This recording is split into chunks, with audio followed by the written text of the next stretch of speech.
Atop the roofs of Tree Lodge at Punggol lie the future of sustainable energy, solar power. These solar panels produce more than 4 megawatts of energy each month. They fully power common services such as lifts, lights, and water pumps, and help save about 336 megawatts a year, equivalent to powering 78 4-room households for 1 year. This is part of a national effort to combat the worrying trend of climate change. Currently, residents are still paying for the electricity generated from the grid, which also buys any excess electricity generated by the solar panels. According to the Housing Development Board, the solar installations at Tree Lodge export 70% of the excess energy to the grid, and they are exploring the options for households to buy the excess electricity at a discount.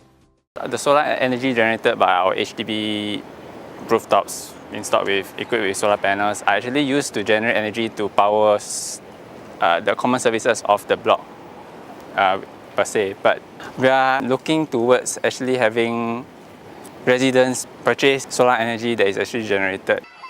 But will the lower electrical costs erode the conservation mindset? Perhaps, maybe, yeah. Then maybe a concern there lah. Correct. 便宜吗？就开哦，这样子啊。I think they might be, especially if they have no awareness that, if they use more goods and services, it's actually also a depletion of our natural resources.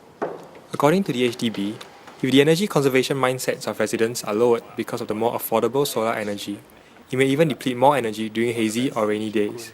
Currently, our solar is a complementary system. Should solar not be sufficient to meet the needs of the electrical requirements, power from the grid will actually kick in to fit the electrical loads required. According to Mr. Nilesh, Program Director of Energy Research Institute at NTU, energy conservation is a very important aspect that works together with solar energy.